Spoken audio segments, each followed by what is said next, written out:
The discussion we're going to have today is why criticizing your spouse is destroying your marriage. Now, you may not think that that's what's happening.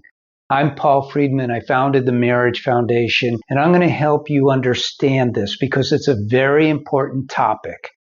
You're going to understand how it affects your spouse, why you're doing this, and what you should be doing.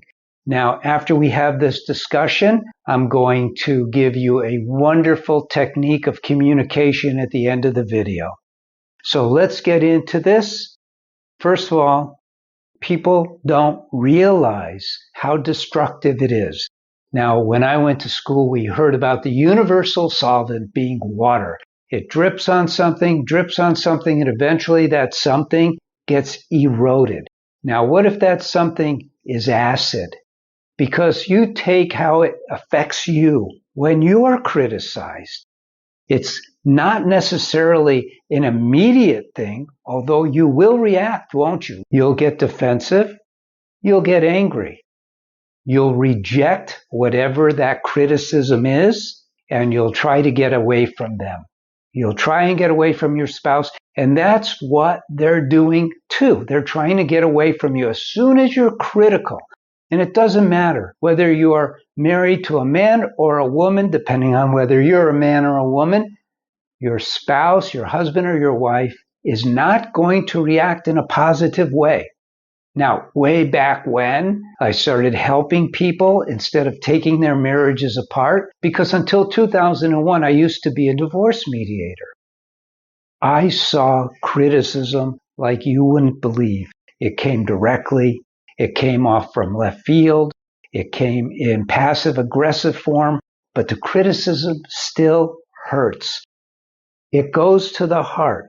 Now, it's all the more terrible, and I use the word terrible on purpose. It's all the more terrible because it's the opposite of what you want for your spouse to hear from you. You don't want your spouse to feel pushed away. You don't want your spouse to feel put down. You want your spouse to feel loved. When you first met each other, you were blown away by how beautiful she was, how handsome he was. You couldn't wait to see them again. Everything was perfect. If they had mud on their forehead, you would ignore it. You would never, ever criticize. Why? Because you wanted to start building a relationship towards marriage. Here's the key. Building a relationship. What we don't learn in this world of ours, and I realize that what I teach here at the Marriage Foundation is very different from what everyone teaches.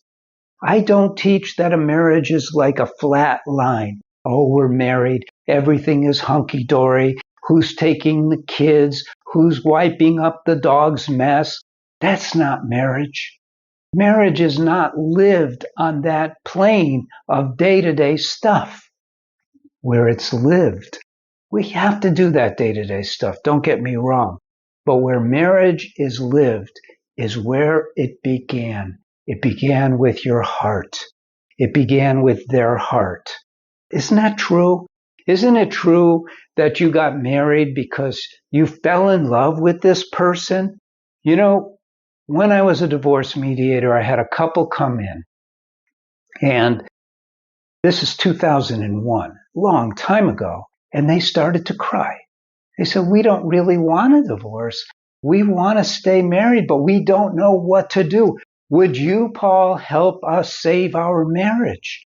You're a communications expert. You can help us sort things through. And I thought, okay, let me give it a try. Their marriage counselor who sent them to me for a divorce was a good friend. They were really good at what they did, but they'd already pronounced their marriage dead on arrival. So I might as well give it a shot. I said, give me a few months. I want to learn about marriage before I take this on, because I'm not a psychologist. I can't do what a psychologist can do. I'm not going to therapize you. I'm not going to look for who's blaming who and who's doing what.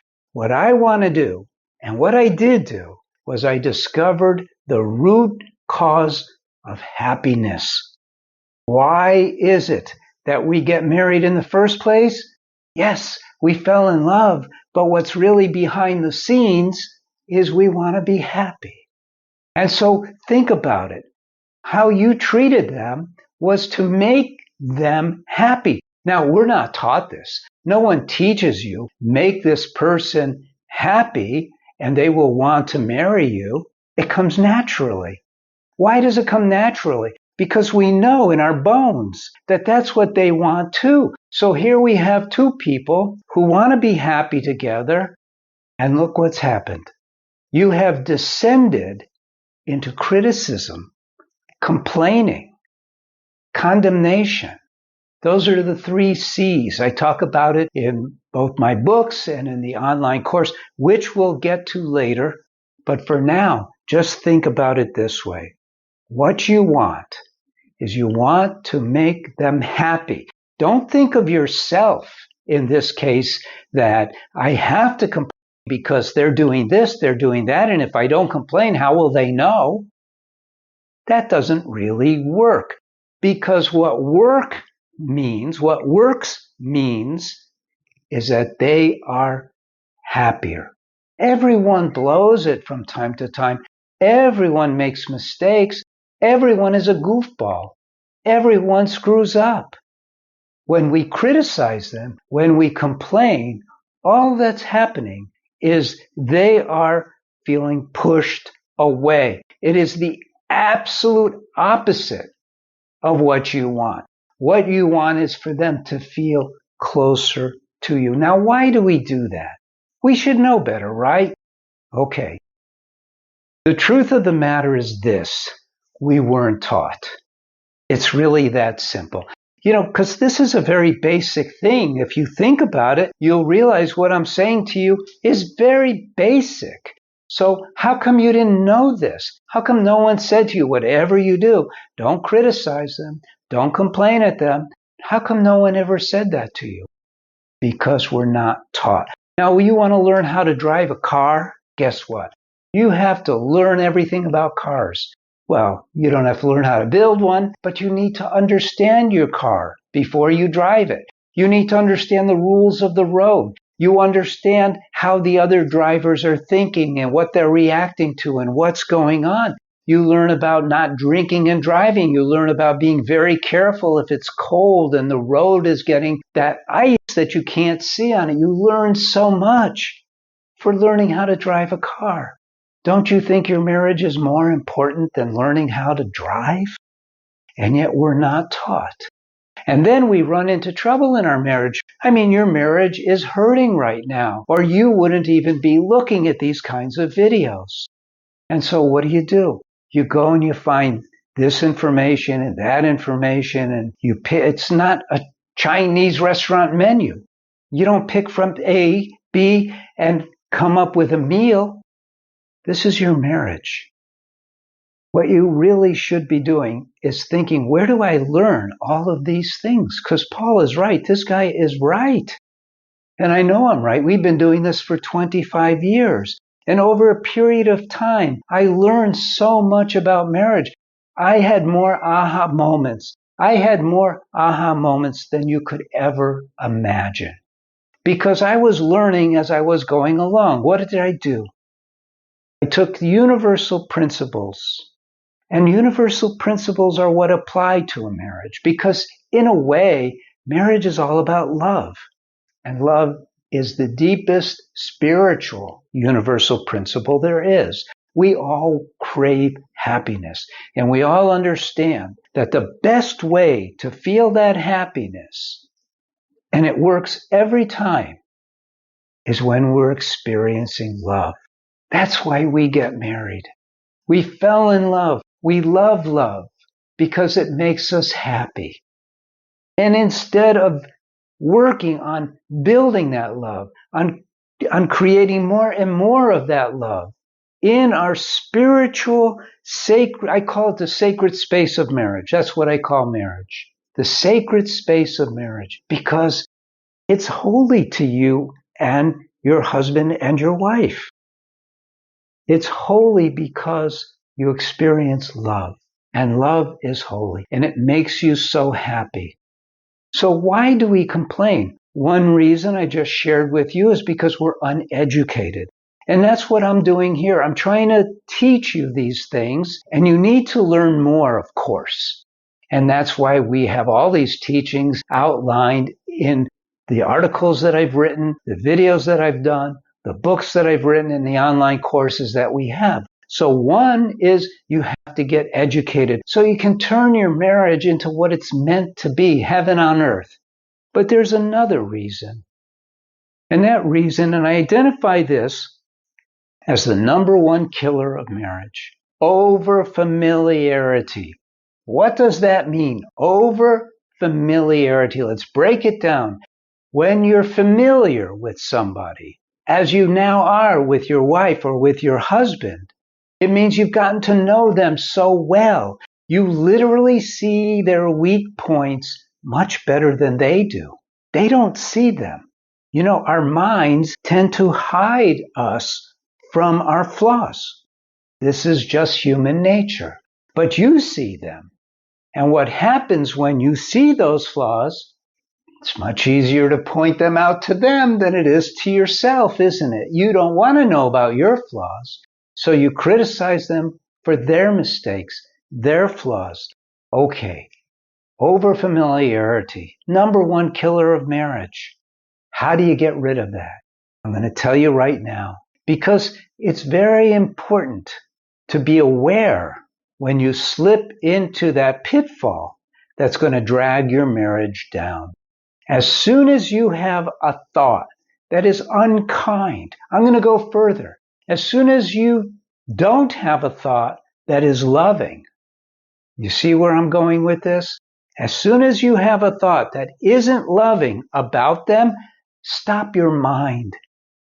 You don't have to think that thought just because it came up. Minds are interesting things. We're not taught this either. We're not taught how to control our minds. We're not taught how to eliminate anger from our minds, which you can do. You can eliminate anger. And there's many things that you can do, but the most important thing to do at this point is stop. Don't let that thought turn into words. Don't let those words turn into actions. In fact, reverse it. As soon as you feel criticism popping up in your mind, stop, and you plant a new thought in your mind that is loving, supportive, complimentary. Now, those words you can utter and watch what happens. You already know what happens if you're critical. You get a, but when you're complimentary, you get a, and that's what you want. You know, my second book is called Breaking the Cycle, because everyone gets into the cycle of tit for tat, blaming you, blaming me, getting mad about this, getting mad about that. Break that cycle and reverse it. Turn it into a cycle of love. Now, I promised that I would give you a wonderful technique for communication. And in my books and in the online course, there's many techniques, but this one I like in particular. This one is the listening technique. Now, I call it that, but I could also call it the don't interrupt technique. And here's how it works. And this requires diligence on your part.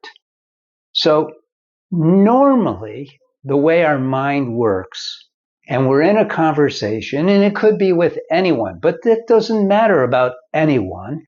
We're only concerned with you and your wife, or you and your husband. You're waiting for your turn. You're listening for what they say so that you could turn it around, turn it on them. Thus, you have an argument. You see? Because then when you do interrupt them, they're going to want to interrupt you. Again, a cycle. Don't get into the cycle. How do you prevent it? By making your mind as if it's a child. Listen all the way through to what they have to say. Not for what's wrong with what they're saying, not for the mistake, the error in their thinking, but listen for where you think they are coming from and what they're trying to achieve by communicating what they're communicating. You're becoming an active listener, but more than that, you're becoming a truly loving spouse. Isn't that what you want to be? You ignore the other stuff. Call that noise when they make a mistake in how they speak. There's this comedy we watch on the videos now, the IT crowd. And in this particular episode, one of the characters said, "Oh, I don't want to be put on a pedal stool." And the other one said, "A pedal stool?" And everyone makes those kind of mistakes. It's okay. We don't care about the mistakes. What do we care about? We care about conveying love. We care about making them feel good. I sure hope that this video was useful for you. Now, let's get into what are your next steps. Thank you for having watched this video. I sure hope it was useful to you. Now I want to talk to you about your marriage. We all know that you wouldn't be looking at this video or any of the videos that you come across on marriage if yours was perfect. Well, I'm here to tell you that not only should you be working on your marriage, but you should be working on your marriage scientifically. And this is, you could call it a secret that I discovered when I started helping people with their marriages back in 2001. I discovered that there is a mechanical element to marriage. Now, that doesn't mean it's a machine. Think of it more like a plant.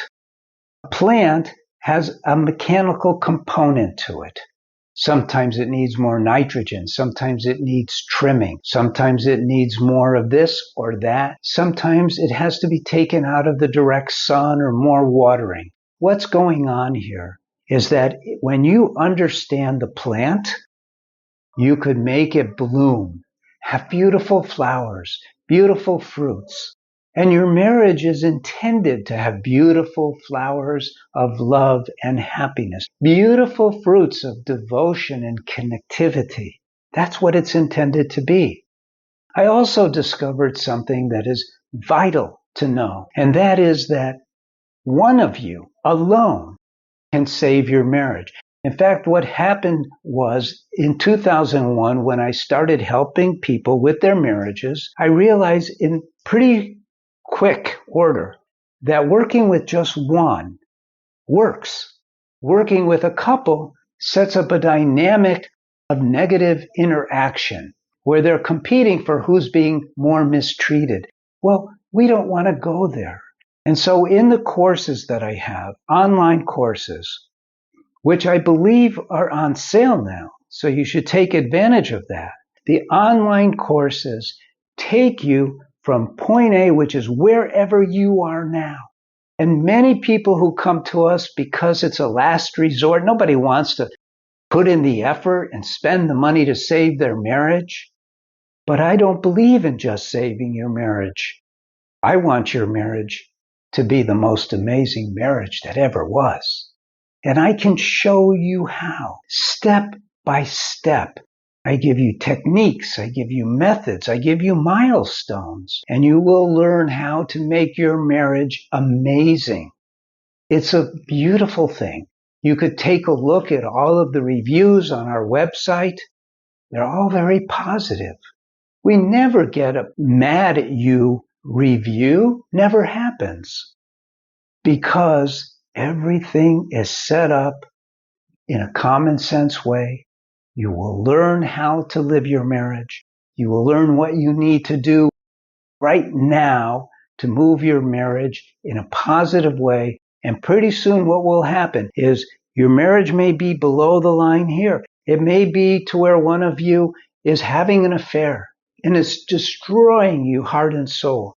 Let's turn that around. Let's make your marriage amazing. So go to our website, sign up for the course, and watch your marriage change. I promise you. In fact, it comes with a 3-day free trial. It's guaranteed for 30 days that if you don't like it, and I'm going to tell you a little secret now.